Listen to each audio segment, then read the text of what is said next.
So I have a pretty overkill MacBook, and I've used it for a lot of different things like video editing, a little bit of VFX, photo editing, and obviously just a lot of basic tasks. The one thing I've never used it for, or even tried to, is gaming. Like I said, this MacBook is more than I need. It's the M4 Max with the highest end GPU and also 64 gigs of RAM. And I'm aware that 99% of Mac users don't have this much power and didn't buy a Mac for gaming. But with the 120 hertz screen and, in my case, tons of RAM and GPU power, it has potential, so I just want to test the limits. So what's it really like from the initial issues to surprisingly easy solutions, performance, experience, even things like battery life, and most importantly, would I be able to game the way I want to on my MacBook without needing to buy a console or gaming PC? If you ever tried gaming on a Mac, you won't get very far, because the first problem I ran into immediately was gaming compatibility. It's like I can pretty much click anything here, and what's going to be the constant is it's only going to be available for Windows. Now, of course, there are some games and some good ones at that can run on Mac OS, so I'll put those up on screen now, but it is a very niche selection and none that I really play. The bottom line is, if you want to game on a Mac, you need Windows, and luckily there's companies like Parallels, who's actually sponsoring this video, thank you, and they have the exact solution for that. So again, just by scrolling through all my games here, none of them are OS supported, but if I open up Parallels, it just takes a second to load here, and just like that, I'm in Windows 11 on my MacBook. So as you can see, there's no gimmick here. It is Windows. And as you didn't see, thankfully, you did not have to go through the whole sign-in process with your Microsoft account and all of that. But if I search for like the Epic Games launcher, it is gonna open it on Mac when I do that. So I actually am gonna have to install it for Windows. Scrolling through that Epic Games launcher, you can see everything no longer says OS unsupported, and instead it says install, which is exactly what we're gonna do. I'll be trying games like Halo, Fortnite, or at least I thought, as you'll see, and Battlefront 2, which I pushed to max graphics, and that ended up surprising me. I tested everything on Parallels Desktop Pro, which allows you to set aside more power for Windows, which ends up being better for higher end gaming. The only downside, in my opinion, is there's no one-time payment option like there is for the standard. Although even buying 3 years of the Pro at its full price, it's still gonna be cheaper than getting the cheapest gaming device alternative. You can try all the Pro features in the 14-day free trial, and my favorite part about it is actually you don't have to put in any of your payment information just to try it. And if you do want to try it, which you should, I'll have a link at the top of the description. So Parallels is clearly incredible software, but let's see if it's worth it for gaming. Although I usually play like mouse and keyboard for games, I do want to try a controller, and interestingly, most controllers and gaming mice and gaming keyboards are all USB-A still. Obviously MacBooks only have USB-C ports, which is why I'm adapting it. But I think pretty much all Windows-based laptops still have at least one USB-A port. It's a minor inconvenience, but it is something to note. Now, starting off with one I've been kind of replaying recently, and actually just until recently, was a Microsoft Xbox exclusive game, Halo. Trying to play this on a Mac is a huge step forward for humanity. Part of the reason I like Halo Reach so much is this guy in the blue armor, he's really cool. That's a pretty cool name too, no bias. Yeah, there's definitely a little bit of lag. Like just running and jumping around here, like see that, oh, it was smooth and then it's just not for a little bit, and it's like, it's almost there. I'll drop the resolution scale to like 95%. I am getting the 120 hertz display that the MacBook Pros have. Keep in mind, I am screen recording off of my MacBook as well. So, I mean, that's definitely taking up some amount of resources. And as far as resolution too, this is actually a near 4K. I just realized that because I use the whole Mac display quality. And also, no fan noise at the moment, at least. Actually, I wonder if I go to the Windows display settings and I go to like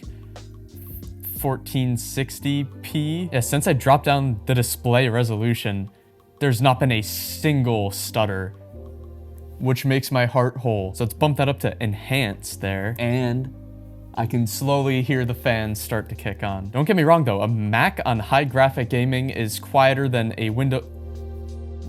I deserve that. Like right there, I can notice it's not 120 hertz, but unlike before where it's like totally stuttering, it's still playable, very playable. So yeah, after turning down the resolution a little bit, it was just about the perfect experience. High graphics settings, 120 frames per second with an occasional drop maybe to the 40 to 60 frame range just for a second or two. And just generally on the MacBook Pro display, it was looking pretty good. Now onto one of the most popular games, Fortnite. Oh, HVCI is required to play. I wonder if it's having an issue with like the anti-cheat thing to stop hackers and it actually can't run. Oh, according to Google Gemini, no, you can't play Fortnite with Parallels because of the anti-cheat. I was right. And to be clear, this isn't the fault of Parallels, but rather of Fortnite's compatibility. The real issue is Mac hardware. Parallels is just the key to unlock games through running Windows that you wouldn't have any other way of accessing on a Mac, and it does that perfectly. Okay, but according to Gemini, you can play Rocket League. And actually, while that's downloading, quick battery check, 76% after about, what was that, 40 minutes? Let's hope this goes better than Fortnite. I'm plugging a controller back in for this because, come on, Rocket League on mouse and keyboard. I am not a psycho. It's almost a shame how well this is working because it goes to show that it's capable of playing all of these games, popular titles, and even game-wise, it's compatible with things like Fortnite. It's just because of these like third-party anti-cheat things, it doesn't work. Oh, here we go. Okay, I think I'm joining an online game. Where is he? He's gonna be coming in behind me. Oh, I missed. Oh God, I just lined that up for him. You're welcome. I just want, it would have been a blowout if I tried here. Wait, didn't I score? Oh my God, I own gold. I was gonna say that guy's so bad. Oh yeah, that wasn't terrible, right? Not for being on a MacBook, at least. Oh, I won. He forfeited. He knew what was coming to him. And I say because I'm on a MacBook, but as we've just saw, there's no difference between this and something like my desktop that I usually use for gaming. In fact, this is actually better. It's better resolution, same everything else. I wish I had more key points to add here, but for games like Rocket League, once you get the right settings, it feels native. With max resolution, I was getting a full 120 frames per second with no drops. And even things like controller compatibility, I didn't even have to think about it. With Parallels, it works exactly how you'd expect it. And checking the battery here, we got 51% remaining. Estimated time is 1 hour and 8 minutes. So battery life-wise, in my experience, it does seem to eat through it just as much as most gaming laptops with about 2 to 3 hours of life. I was also screen recording, so maybe it was marginally better on the MacBook. Now last, but definitely not least, Star Wars Battlefront 2, which is personally one of my favorite games of all time. I think I have like 400 hours in it. I need this one to run good, just for my spirits. Oh, I need to sign in, that's anticlimactic. Now I'm plugging this one in just to be safe here, but out of all the games we played so far, this one has the highest potential for graphics. Now I'm connected to online too. The offline game modes are fun. Online is where it's really popping. Can you hear this? The fans have officially started spinning up for the first time all day, really. Okay, so that's in about HD resolution. It's on 120 hertz, and it looks like it's on medium graphics based on the auto. So let's turn it to not ultra, not yet. Let's start with low just to get a good test. Oh yeah, definitely some stuttering. It looks good despite it being low graphics. All right, I'm gonna turn down the motion blur a little bit. Film grain, I'll turn off. Filmic effects, I'll turn off. Ah, I'm getting blinded. That's not what that's supposed, those lights are not supposed to be doing that. Oh yeah, 2 in a row. I turned down the resolution scaling to 80%, but it is running good. Like this is totally playable. Cranking it up to ultra graphics strictly for this video. Oh, that looks so good. Oh my God.